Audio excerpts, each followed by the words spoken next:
welcome to Playwright, a podcast about creating and sharing new ways to play. My name is Ryan Hamann. You can call me H. And I'm Ryan Quintal. You can call me Q. Q, have you been doing any binge watching over quarantine? I have. My wife and I have been watching Star Trek Voyager, and we took a huge break from it because we were getting a little burned out. But this past week we just kind of went back. But I'm trying to find, I don't know about you, but I feel like quarantine and the state of the world makes it harder for me to get jazzed up and excited and connect with different things. So I have found that I quite enjoy Neon Genesis Evangelion. Okay, all right. I've been watching some of the that anime then. I have not gotten to the ending, so it's all new to me. I've been this is like really embarrassing and not like something I would actually recommend people do. But do you remember a few years back there was that 13 Reasons Why show that people were talking about for a little while? Oh yeah, that's right. So I was on Netflix and I found out that, there was that one season that seemed like kind of everybody watched, and it was pretty good. The ending went a little bit far, but it was it was pretty well made, I would say. I found out that since then they have done 3 more seasons of the show, and so just out of morbid curiosity, I've been watching that just kind of in the background while I'm doing other things. It's not really a demanding your full attention show. And boy, does that show really go places. Really? It's surprising. I don't know why. I mean, I guess I do know why, but any sort of show that delves into having like a number and saying X reasons or X things, and always has that to them, it always triggers in my brain 8 Simple Rules for Dating My Teenage Daughter or whatever the title of that show is. So I don't know why, but that version of that phrase stuck, and everything else just elicits that emotion, and I keep thinking they're all the same show. I mean, might as well be. If we follow the Saint Elsewhere theory, then all TV shows are connected in some sort of shared intertwining universe. I love that. That's a good idea. And that's your pitch this week. No, I'm just kidding. It could be, yeah. That would actually be kind of fun, like a Smash Bros for TV shows. Fred Flintstone versus Fraser Crane, and jumping all over the place. Yeah, that'd be kind of fun. The Always Sunny cast as trophies, obviously. Anyways, let's get to some video game pitches. I'm going first today.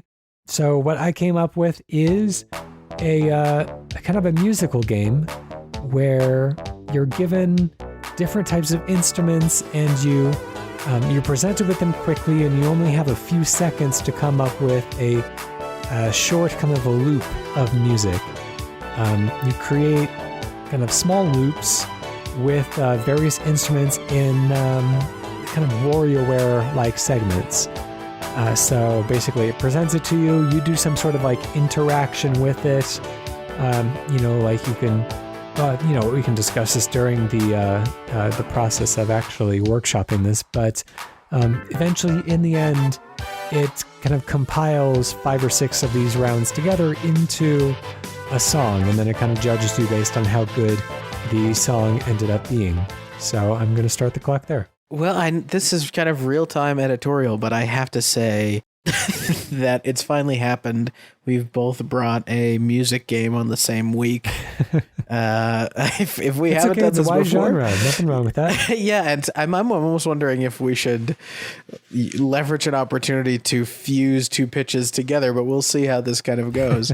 So I'm exposed to a bunch of instruments. They're on the ground. Am I like first person picking up and like trying to play these instruments, or like I have some sort of... I'm picturing this more as being kind of like a WarioWare type of setting where it's like, you have kind of like the screen opens up into a fairly kind of minimalist view of an instrument. Yeah. So maybe it's like, guitar strings, maybe it's a theremin, and it's basically like every time you see one of these new instruments, you have to like figure out within 5 seconds what you need to do to execute a good loop, by moving your mouse or touch controls or whatever it is.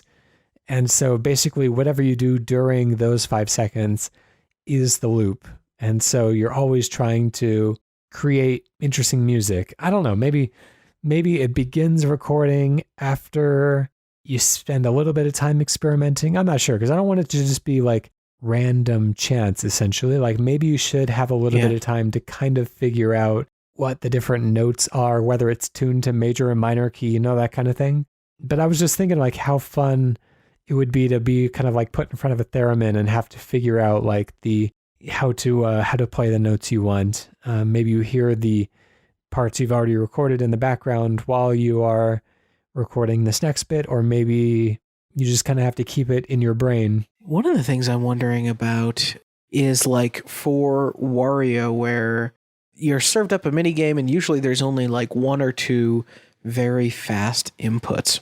And so I'm wondering if what you get is every round starts off with like a metronome click of whatever, let's name a cadence, click, click, click, click, a nice 4/4 simple. You're just immediately served an instrument and you just got to play something to the metronome, click, click, click, click, but you only get to like record one bar. And then once you've recorded one bar, we'll press like a bumper or, whatever the next button is. And then it just serves you a new instrument. And then you're like almost Reggie Watts style layering in 3 or 4 instruments. And then like, you can do rounds that are like, I want to do a 4 instrument round or a 2 instrument round, and just like see how funky you can get inside of that constraint. Yeah, essentially. And this could be a fun way. I mean, obviously, like the results would be shareable afterwards. You can kind of piece it together. And I was also thinking like there are games like Fantasia Music Evolved for the Kinect, which is going to be one of the few Xbox One titles that don't carry over to the next generation, which is just going to be a real shame to lose Fantasia Music Evolved. It's for got some you. really, no, just yeah, no, for me, it's a very cool game specifically. But that game, you are kind of like in real time playing along with established pieces of music, and there are remixing elements in there. You can switch instruments between like 3 or 4 different mixes of each piece of licensed music that is included in the game, but you also have the opportunity to, and I think this is even something they brought back for Fuser, in like it takes you to little mini games that you can use to kind of like record instrumental breakdowns in a way, and those aren't really time limited. Like you have as many attempts at it as you want to get something that you're really happy with, because they want it to sound good in the mix. But they're such like simple abstract things. It's hard to even describe without seeing them. You'd understand completely if you played the game. But things like they'll show you like a sphere on screen with like different kind of like bisected layers, kind of like a lasagna in a way, like all stacked on top of each other to form this kind of like circular shape.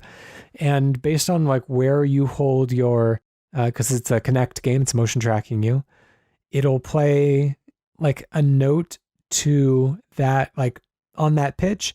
And then based on kind of like how close to the middle versus how close to the outside of the sphere you place your hand is like the speed at which it repeats from like eighth notes to quarter notes to half notes, or maybe it could be like it's all these different like little mini games, and they end up creating these cool loops, and they all end up like sounding pretty cool when they're kind of mixed back in with the regular song. So I kind of want something that no matter what you do, it's going to end up kind of figuring out a way to tie it all together and to harmonize. I don't want the early stages of inexperienced players to be defined by music that sounds bad with the promise that if you really practice, it could sound better later. Yeah, one of the things that I think is interesting is the ability, right? Like say you have these loops and you can kind of very quickly do things like abstracting out the function of an instrument to feel like on a keyboard or controller,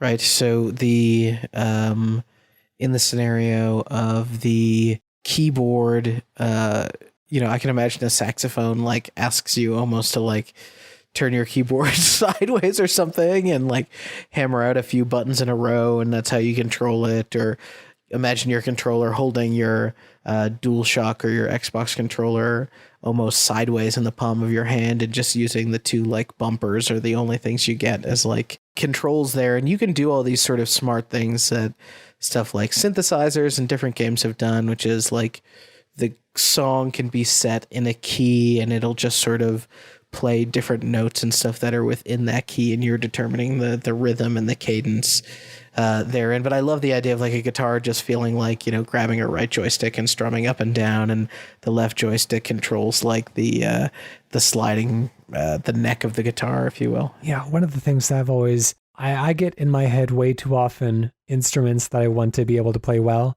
and I end up buying a lot of instruments, as I've talked about on the show before, not ever getting good with any of them.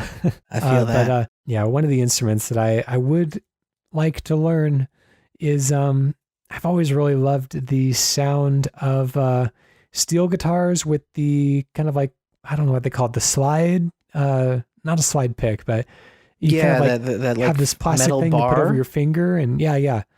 And you kind of like slide. It's kind of like the Hawaiian sound in a way, but it's used in a lot of cool ways. I mean, I'd love if this was like, I kind of picture this in my head with this WarioWare point of reference as being like a 3DS game in a way. And so having all the touch inputs that would have, or button inputs, shoulder buttons, and especially having the microphone, if you could use the, and I'm not going to remember the name of it, but that tube that you can kind of speak into, and it'll make your voice, like you can play the guitar along with it. I think it might be called a talk box. Okay, yeah. The kind of like the Frampton Comes Alive, like, do you feel like we do? Wow, wow, wow, wow, wow, wow, wow, wow, wow.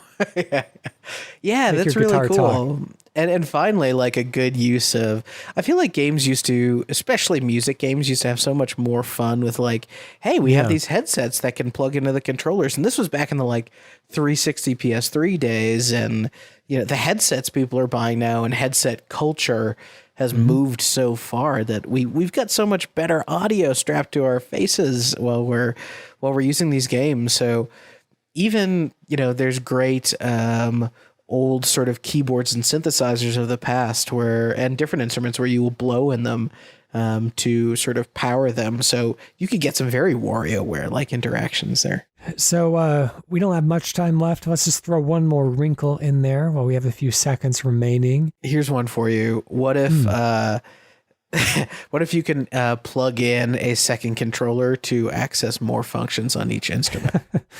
Kind of like Metal Gear Solid style. Yeah. Having something in the wrong port. I guess it's not as easy to do these days because ports are digital. Yeah, but, I realized after saying plug in a controller that probably that's an outdated concept, but imagine, we're showing our age. 4 joysticks instead of 2 for guitar. What could we do with that? And I would love some sort of like a procedural album art generator as well. Oh yeah. Whether it's kind of kaleidoscopic functions, or even like a slot machine that could piece together like indie album cover.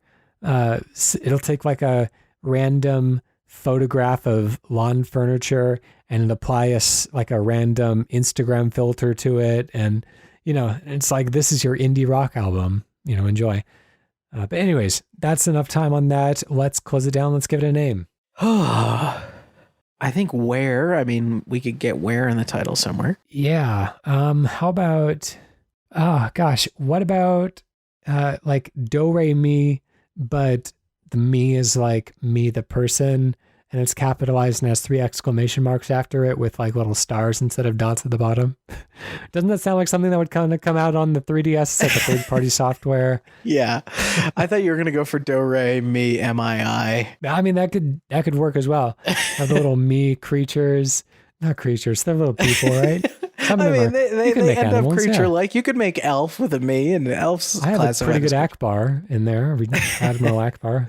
I think either way, I think Do Re Mi is a pretty decent name. Do Re Mi. Stay tuned for the thing you've probably already seen, which is the episode title, but you'll enjoy how we get there. Let's kick on over to your pitch and see what you have in store for us today, musically speaking. Yeah, so my musically speaking game pitch for you is Words directly out of my wife's face, as I told her Such I was a romantic lacking. way to put that. That's right. Yeah, she can scream and shoot razor blades like a hell demon in Doom. So I was telling her I'm struggling with an idea today, and she said 2 words at me that I actually think are pretty great: musical spaceships. And so that took me down the path of thinking about, what if we had a potentially, and we can take this anywhere we want, but an asteroids-like game where you can actually fly around a space map, and all the different stars have different notes that they play, and you can actually fire some sort of device or use some ability on your asteroids craft to connect stars to each other and make constellations, and therefore assemble strings of music. And maybe there's many copies of the same note all over the place, so a player can really build an entire symphony-esque song with all the available stars in the sky. Sounds great. Let's go ahead and start the clock there. Just the other day, I was really missing Rhythm Heaven. I really want to go back to, and I know there's nothing stopping me, I guess, other than just the hassle of plugging in the Wii U and digging out a Wiimote and, finding the Rhythm Heaven Fever disc. That's my preferred Rhythm Heaven game.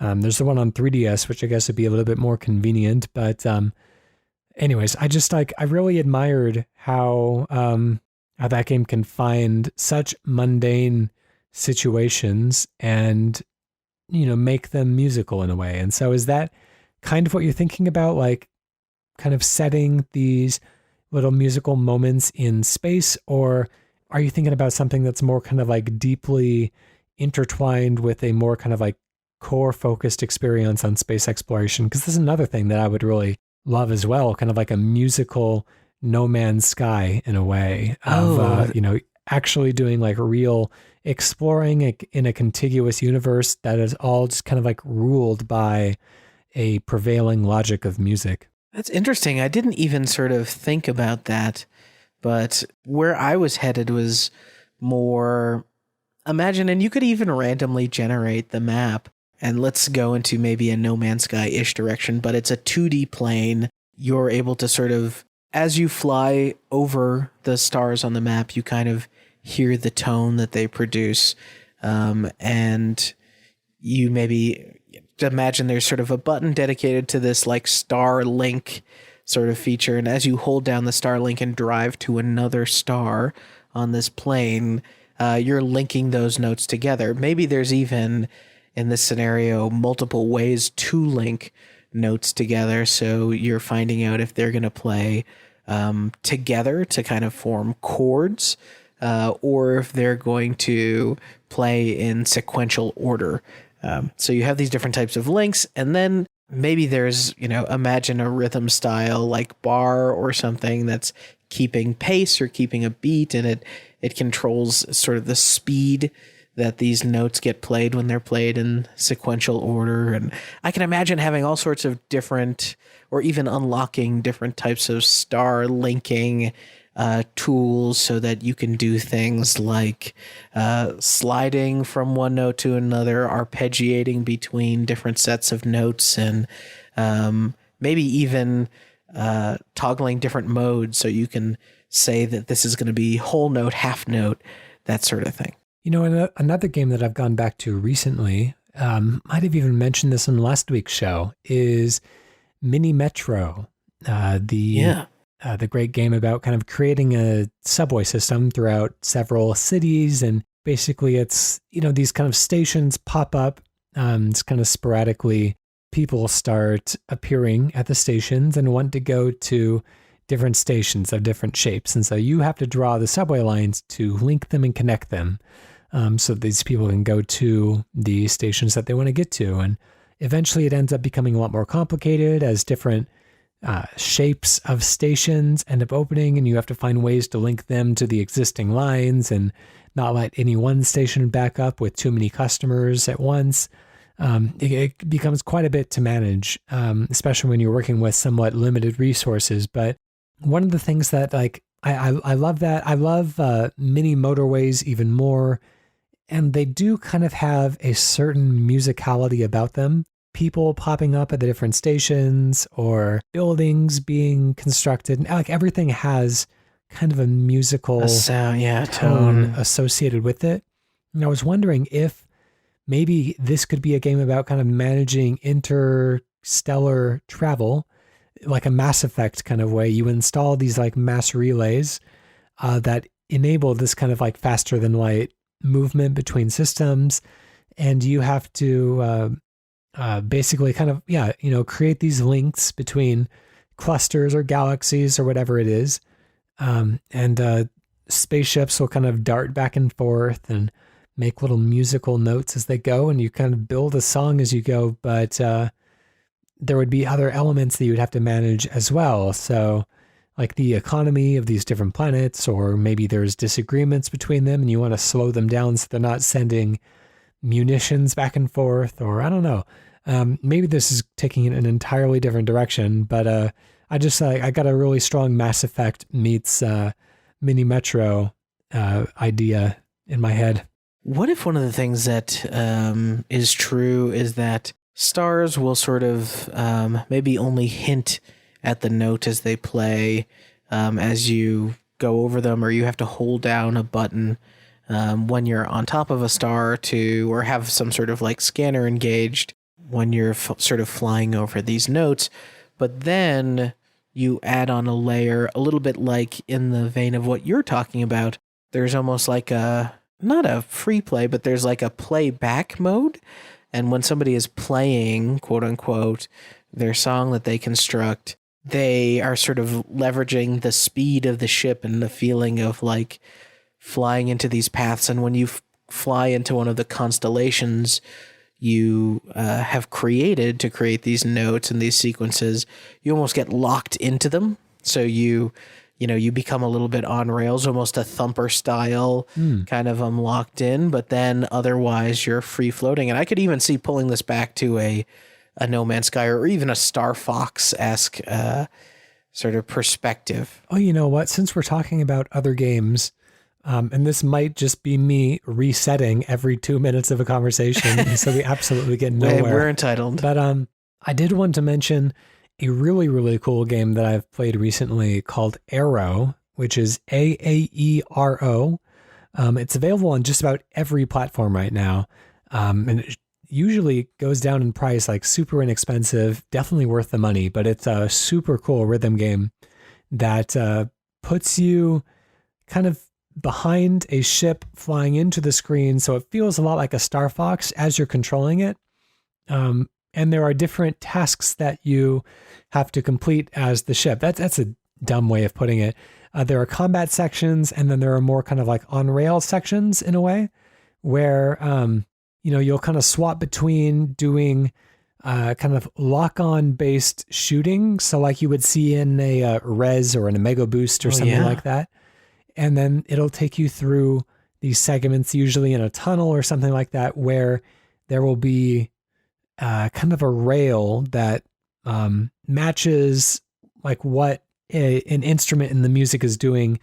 And you have to kind of like tilt your stick in like a direction and kind of slide along with this rail as it can potentially wrap, like 360 degrees around you. And so in that way, it kind of feels like a Guitar Man as well, where you have more kind of, punchy analog more punchy kind of digital prompts in a way.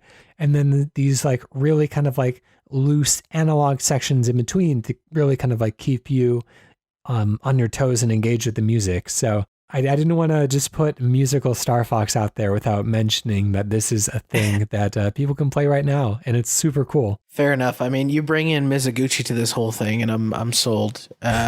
Hey, I think that's an interesting angle of it, and the way I've been thinking about it is, I don't know. I'm when I think about mini motorways, I feel like that aesthetic is such a smart sort of pastiche maybe to apply to the Asteroids style gameplay, and now not to kind of bring it back to that asteroid style thing. But I keep trying to go through in my head, okay, is there anything really interesting or gameplay tied to like going up and down and just playing on this canvas of notes? And yeah, I think what you're getting at is like, can there be gameplay added to it or something? Or maybe there's even enemies in space to defeat, and it's through defeating these enemies and kind of staying alive that allow you to power up your sort of star linking capabilities.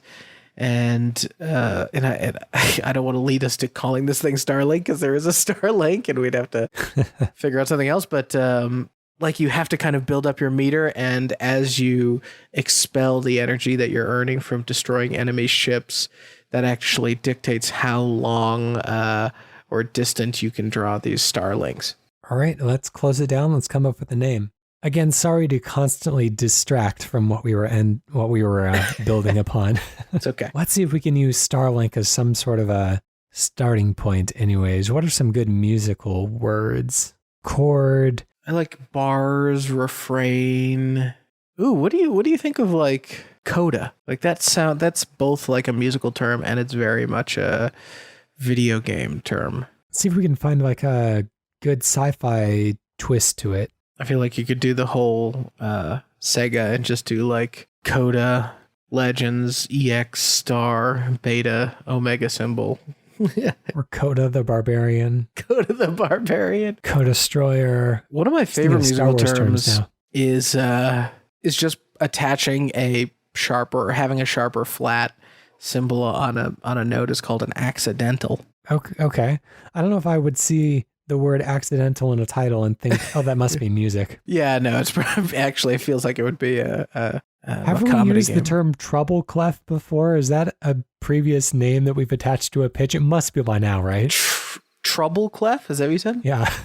Let me search our own website. I'm sure we must have used that at some point with the number of rhythm games that we end up pitching. Let me just search for clef. Spinning. CLEFF or just F? CLEF. Our search did not match any documents. Well, it's not really sci-fi, so I don't know how much closer that gets us. What if you just play like your Captain Clef or something like that? Oh no, we've used Treble Clef. I found it. Oh, we have. Yeah, episode 80. Mortal Kombat continues with a K. Very good. Mm-hmm. Treble Clef and Pixel Pusher. What was the? I know the descriptions that I write are useless and extremely vague, but like, what is the one sentence description that we gave that one? We workshop seedlings of ideas for video games. In this episode, engage in Mortal Kombat, enter a musical dungeon, and become famous painters. Well, fair enough. Past us. You have outsmarted us once again. Shout out to Chesney Mooncalf who wrote in on that episode. I do like Captain. I mean, that's Treble Clef. Maybe. Captain Clef is kind of. I like Accidental Space or something like that, and like you have like the stars can be all sorts of sharps and flats symbols or something. I do like that one. Yeah. Cool. Let's go for that. Let's go for Accidental Space. Maybe the words can be improperly kerned as well, like somebody made an accidental space between the words. It's perfect. We'll figure it out. Accidental Spache. Spache. Let's go to our community. This is a request that was sent in from Spencer Saunders, who we have not heard from in a super long time. We miss you, buddy. Spoingers, it's so good to hear from you again. Yep, this is something that he tagged us into on Twitter. He says, Thumper, again, to stay on the musical trend here. I like this. It's a good musical episode. Thumper, but it's about braiding someone's hair. All right, let's start the clock. I'm assuming you've braided hair before, right? I've never braided hair, but I have braided rope, or I've done my fair share of, I believe it was called, like, do you remember those like rubber plastic? Yeah, GIMP bracelets. Did you make those ever? What? No, I don't know what that is. That something that a GIMP would use in his profession? I hope not, because that would be horribly offensive. But I'll just send you a link. And these were essentially like plastic / acrylic bracelets and keychains and styles that people would make. That was kind of just like light braiding work, but you fused all sorts of colors into it. And this was huge at summer camp in my youth. It's kind of bizarre to look at this. Is it kind of like a friendship bracelet or something? Yeah, you would make it for a friend, or you and a friend would both get the same colors and do your own design, and you'd be on the same team, that sort of stuff. Okay, so I guess the thing that I think about with braiding is that it's you're supposed to be doing kind of like the same thing over and over again to get like an even braid. But the thing with Thumper is that like it's supposed to be somewhat unpredictable, so you're more reactive instead of predictive. So how do we bridge that gap? Are there more complex knots that would be interesting to tie, or how could we create an interesting game out of this? I think my Google search history is going to be affected by this because I just had to type in types of hair braids. That's not that bad. Here's I'm not making a human suit, I swear, Google. Hair braids, 3-strand braid, French braid, fishtail braid, Dutch braid, 4-strand braid, rope twisted braid, pull-through braid, reverse braid, waterfall braid, milkmaid braid. Some truly awful names for hair braids. But what I think is interesting about this is maybe in the same way that in Thumper, you are always kind of like going along to the beat of the music and stuff, and it gets kind of more intense as a level grows. The first thing that I think is interesting is this could feel like reversal in a way. And what I mean by that is because you're braiding potentially like Rapunzel-esque super long hair, that you're actually moving away from like the subject. So it might have more of the sensation of falling than it would barreling towards something. Although when you're braiding, you do start at the ends of the hair that are farthest away from the head. So you're kind of working towards... I didn't know. Is that true? Oh my God. If I have a daughter, I'm in such trouble. No, you know what? You're right. You're holding the edges of the hair, but you want the braid to start close to the head. So I guess it depends on like how you envision... this could work really well as like a... instead of Thumper being the point of interest here, something like what is it called? Amplitude, where you're kind of hopping between like different tracks in a way. Because you're braiding, you're thinking of like you have at least 3 strands of something. It would make sense if you have to hop between them. I mean, still to do it right though, it should be pretty prescriptive and perfunctory. Like there shouldn't be a lot of variety in what that's the thing about like, if you want an even braid, you have to do it the same way the entire way in, and that doesn't make for a fun reactive game. Right. So what I'm thinking is like, just like you have sections of the song a la DJ Hero or what have you, you actually just have different moments where the game is just calling for a different style of braid. And depending on the track and stuff, you are synced up to a time. And what you can do is you can move between tracks amplitude style, but instead you maybe have more of a mechanic where there's these strands of hair that are just kind of naturally flowing on each track, and you can like grab one and pull it to another track. So you're always kind of interweaving the hair between each other, and then you kind of end up developing a little bit like, oh, I need to get over to track 4 and I need to grab that hair, move it to track 3, the thing that's over on track 2, I'm going to move to track 4, and you're always trying to look at like what is going to most quickly accomplish the sort of desired braid at any one point in time. Maybe there's like a rhythm game that you're playing on top of this, and there's like notes that are kind of like coming down the track at you, kind of like Guitar Hero style, little beads along the way. But they're in one of 3 styles. Each lane is a different color. Each bead is a different color, but they all fall down the center lane.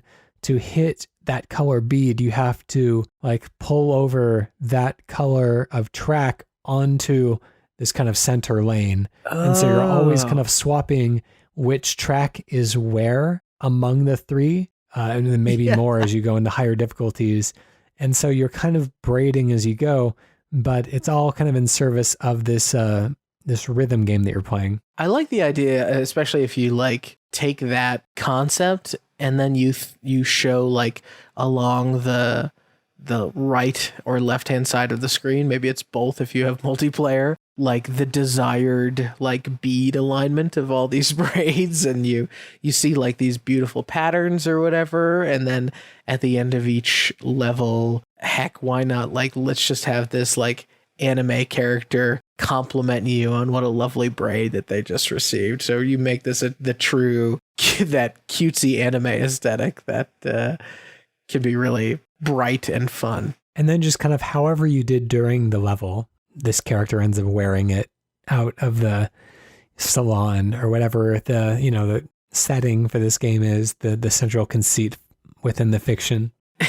Yeah, I do like the idea of, too, at the end of the level, in the same way that like the crowd is cheering for you throughout a level, of like having multiple different sort of camera angles as you go through a level where you're seeing like a crowd gather outside of the salon being like, oh my God, look at how good this braid is. There's a great haircutting level in Parappa the Rapper 2, which is what this makes me think of right now.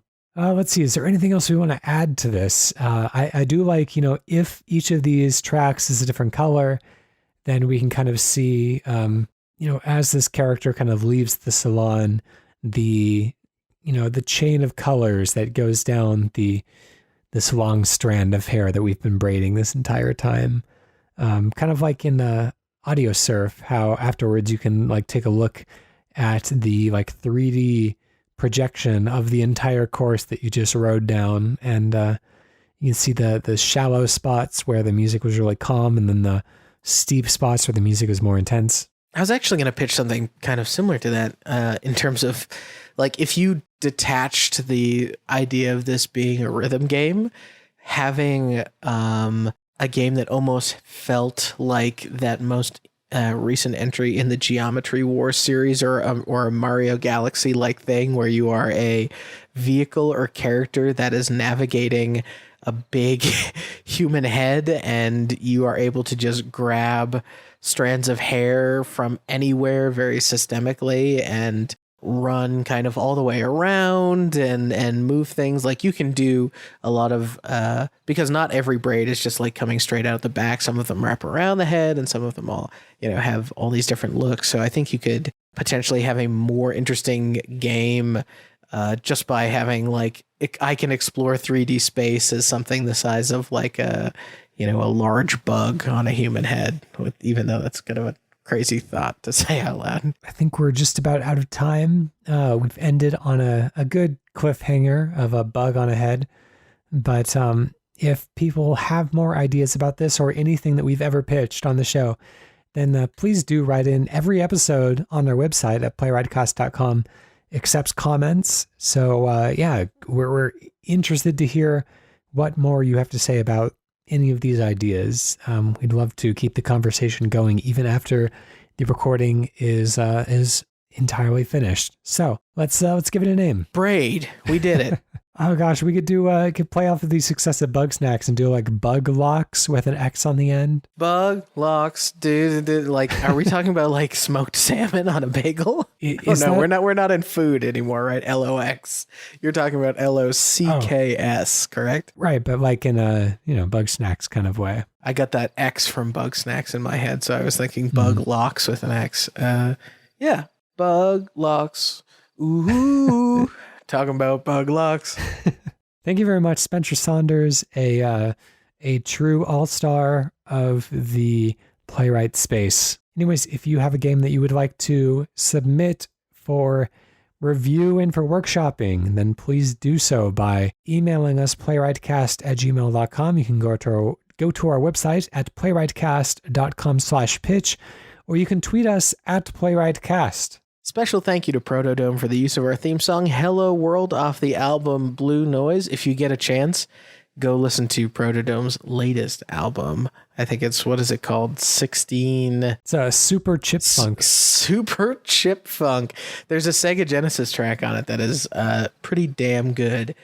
And also check out the other great shows on the Cane and Ritz network, like The Sausage Factory, Sound of Play, and Cane and Rinse, the titular show. All right, I'm giving you a redacted game.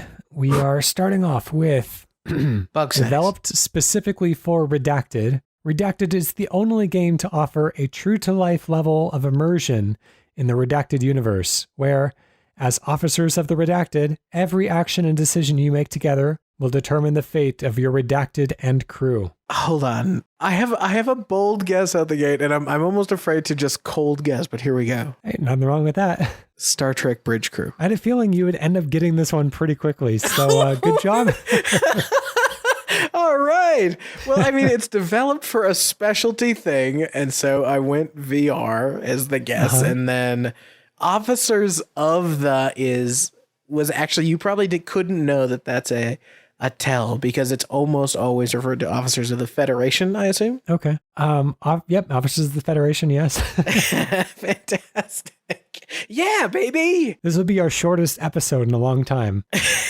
Full one, developed specifically for VR, Star Trek Bridge Crew is the only game to offer a true-to-life level of immersion in the Star Trek universe, where, as officers of the Federation, every action and decision you make together will determine the fate of your ship and crew. Truly shame on me for being such a Star Trek fan and never... I opened the show talking about Star Trek, right? And I knew this was a risky one, but boy, if you didn't get it, you would have been kicking yourself all week. Yeah, that's true. That's true. I would have lived with that shame for a long time. But yeah, that's I haven't played Star Trek. We need an easy win every once in a while. It's good. Have you played it? I have booted it before. Yeah. I tried playing it a couple of weeks ago and found that within the fiction of the universe, you are kind of seated in a chair, the captain's chair, and you have buttons that you use to kind of primarily, do your captain-y type of work along the armrests of your chair. And so for full immersion, I was also seated, but the buttons were lower than my cameras could detect my wand going. Kidding. So it was a lot of I could barely get my finger, I had to line up the trajectory of my captain finger to land exactly on the button, because I would be out of frame. It would be able to detect the velocity of me continuing the motion, but it wouldn't, there would be no adjustment along the way. And so it was it felt like one of those, in cartoons, how they type with full arm movements. It was just incredibly clunky and just really not fun. So they have to come up with a different mode for people who can't have their hands beneath the desk like that. I must not be the only person who experiences that problem. Yeah, that's very strange. That stinks. I wonder if it's now in the newer Oculuses, because they've got that inside out tracking. So that would be better. Yeah. Anyways, that's our show for this week. We'll catch you again next week. Thanks for listening, everyone. Bye.